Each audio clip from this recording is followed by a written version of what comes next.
the news we crave.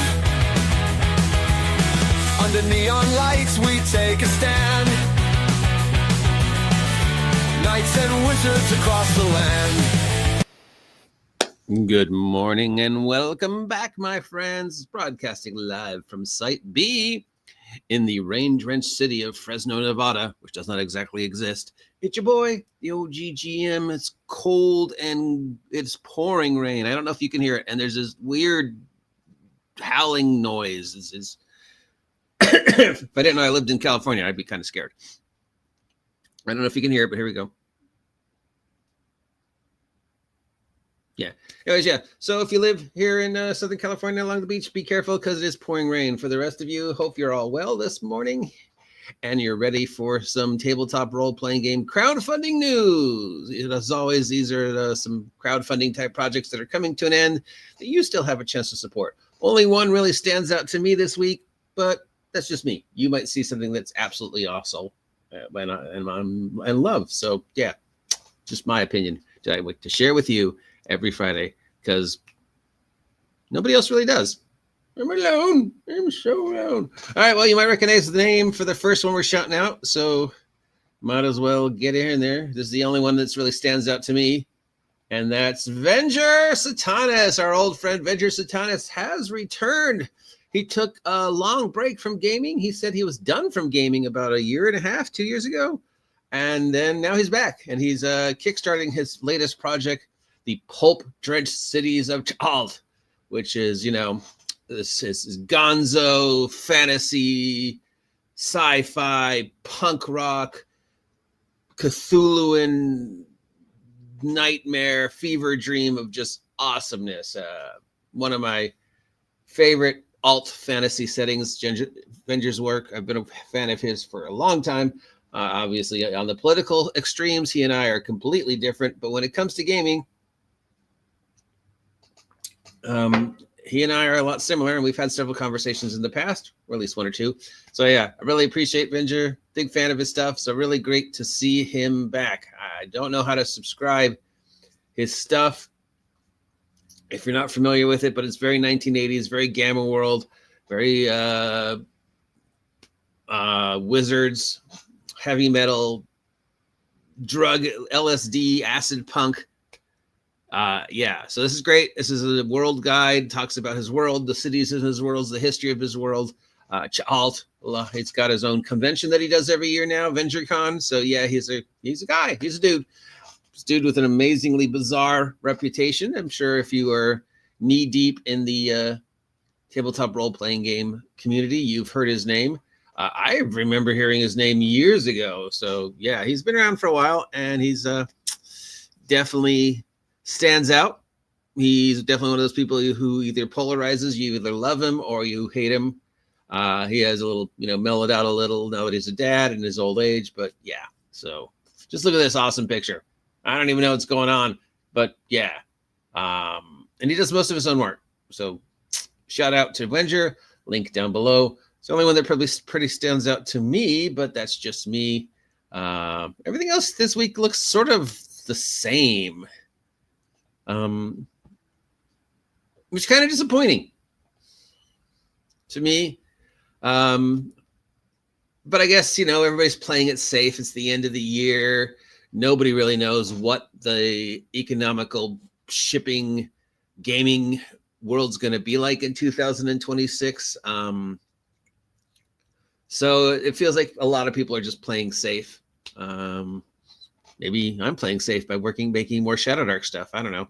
Anyways, we've got Dungeons of Darkheim, which was originally a Dungeons and Dragons thing, but now it's been converted to Dagerheart, and obviously features some sort of Lovecraftian nightmare. Totally hand-drawn. That's totally not AI. At least, yeah, if that's hand-drawn, this individual has some issues. Anyways, yeah, so this is that game. It's been converted to Dagerheart. It's $60 for the PDF and hardcover of the book, plus posters. Awesome. And miniatures. Cool. Eldritch Horror campaign for level 1 to 10. for Dagerheart. I don't know if Eldereth Horror and Dagerheart work together, just like I don't think Eldereth Horror and 5e work together. I don't know. I mean, you've got Eldereth Lovecraftian horror systems out there. You've got Eldereth Lovecraftian systems out there that are fantasy. You've got Cha'alt, which is Eldercraft, Lovecraftian nightmare. Dagerheart and all its gimmicks and Cthulhu fantasy. I don't know, but I mean, it's got some pretty heavy hitters involved with it. Dagerheart. It's got the Dungeon Dudes. It won an Emmy Award. Comes with toys. Toys are always cool. From Mongoose Publishing, we got Pioneer, the RPG of exploring the solar system. $140. Shipping and handling for the PDF and print version of the core rulebook, 2 additional books, and a GM screen. Some more grounded, earth-based type of fantasy. It's Dr. Sandy Atunes, who used to work for NASA, had some part of it. So it's basically our solar system, role-playing, mining satellites, going to the moon, hanging out on asteroids, rescuing people from low orbit. Think For All Mankind, which started out great. I loved For All Mankind until they got to the 4th season and got weird. But the first 3 seasons of For All Mankind was a wonderful art alt history. A lot of fun, but except for the 4th season. But there's supposed to be a 5th, so maybe they'll fix it. I don't know. That's my personal opinion. So do we need a mothership based upon our solar system, close to home, more realistic technology? Where will Earth-based technology be in 20 years, 30 years for space exploration? Will we even be exploring space in 30 years? I don't know. I hope so. But it's got an actual NASA scientist tied to it. So that sounds good. On the other hand, it's $140. No role-playing game is worth $140. I hope there's a cheaper version. From Splattered Ink Games, we've got Tokens for Every Adventure RPG Essentials 2. This is $248. You get acrylic tokens, so I guess it's sort of worth it. 400 creatures taken from various monster manuals, and you get art, and you get acrylic tokens. All right, what does that mean? Do we have a picture of the acrylic tokens? You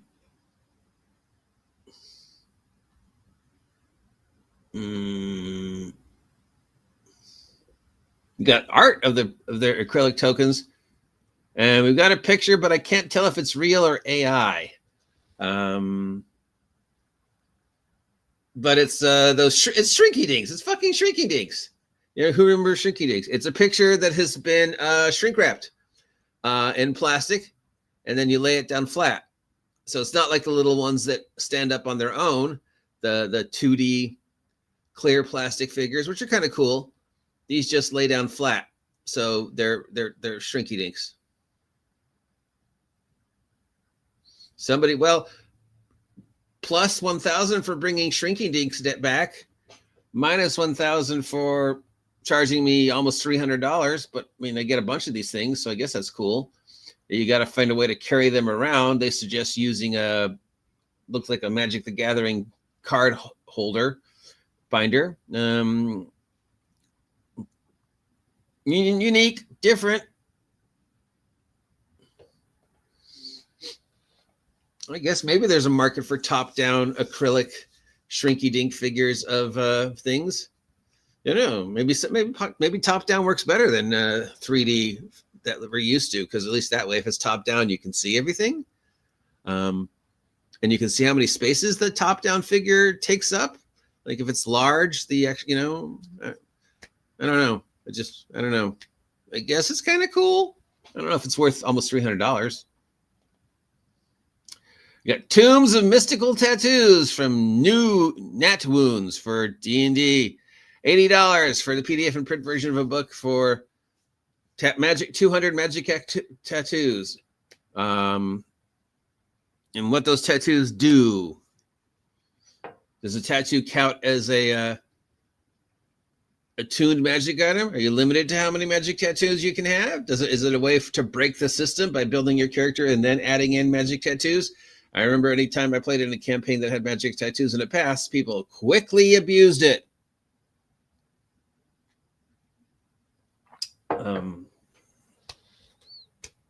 Does any game system need a $100 book about magic tattoos? That feels like it's like a $10 zine.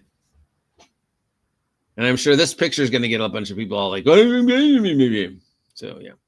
Merc Soul from Infinite Citadel, $50 shipping and handling for the PDF and hardcover versions of the book. It's morkborg in space. So it's doing the same thing as Vast Grim, another morkborg in space, but goes in a different direction. Space, the final frontier, faster than light travel, ship-to-ship combat. Morkborg meets Mothership with the Morkborg art, which part of me loves and part of me hates. Do we need Morkborg Mothership for $50? How is this different than Vast Grim? Or I think there's another Morkborg space game. From Deeply Dapper's Octopress Publishing. Octopress and publishing are the same. Press and publishing are the same, sir. It's the same thing. But it's a cool name, Deeply Dapper Octopus. Or Deeply Dapper Octopress. I'd change the name to Deeply Dapper Octopus, but hey, it's a cool name. Shallow Grave Cult of the Moon Spider for Tomb Punk. $30 shipping and handling for the PDF and print version of the book. It's based on Morkborg, obviously, by the look. It's Tomb Punk. It's got the history of the company, but it doesn't really tell me what the adventure book is. I assume it's something about going into a tomb or a dungeon crawl where you explore it, and it involves a moon spider or an insect cult. It's got these cool little, are these the wooden figures or plastic figures? I like these, but I can imagine they're very difficult to carry around, but I really like these. They're cool. They're different. But we know that I have a personal hatred for this art style, right? At least in games.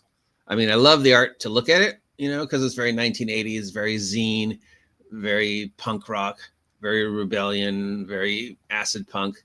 But whatever. You don't care about my artistic preferences, do you? No. You just want to know whether I think the game's worth your money or not. $30 for a Tomb Punk RPG dungeon. Based on, the Moon Spider. So classic, Edgar Rice Burroughs pulp, weird, wacky, gonzo dungeons. Beware the cult of the Moon Spider. And from Stephen Gibbs, we've got It Came from the Deep for Pirate Borg. It's $28 for shipping and handling and print version and PDF. It's a Pirate Borg adventure. It's got monsters, travel, treasure chests, jungle adventure with intoxicating ideas like tables, rum, Pirates of the Caribbean, meet Pirate Borg, I love Dinosaur Jungle Pirate Island. The Dinosaur Jungle Pirate Island is one of my favorite settings, genres. I think, Morkborg doing grim dark pirate dungeon. I don't know, $30.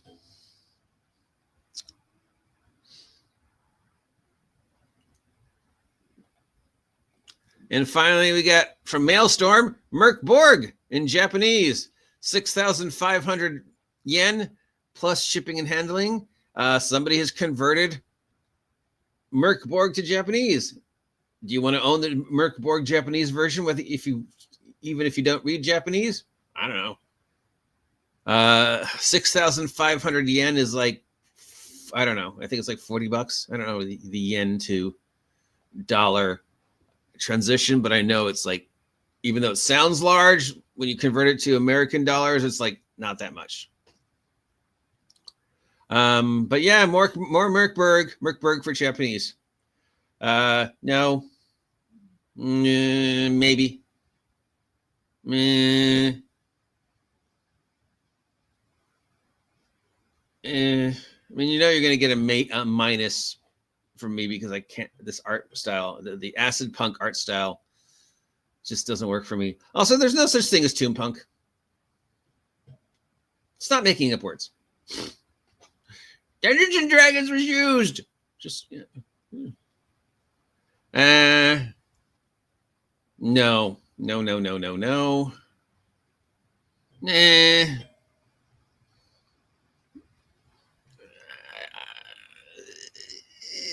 $140, no. And Jaegerheart.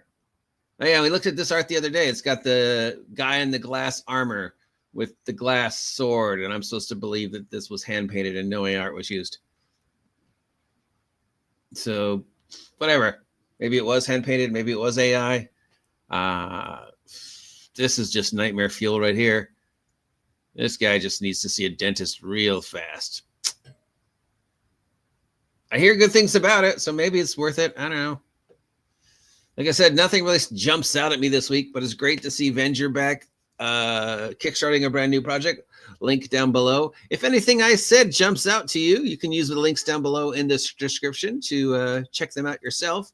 And if you appreciate me doing this every Friday, please let me know. Please like, please share, please subscribe. Please consider supporting the OGGM with the holidays coming up through the Ko-Fi or using my link to get products from Drive-Thru for the gamer in your life, including my products. My three products are all up on Drive-Thru, all marked down through the end of the year. And we just finished the first round of the first play test for the new product that's coming out next year. So if that's something that excites you, party on, Wayne. Party on, Garth.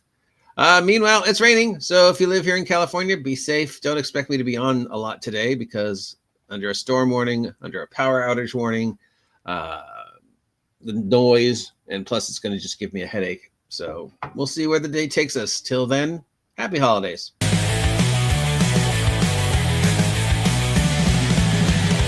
Monsters lurking in the night. Heroes ready for the fight.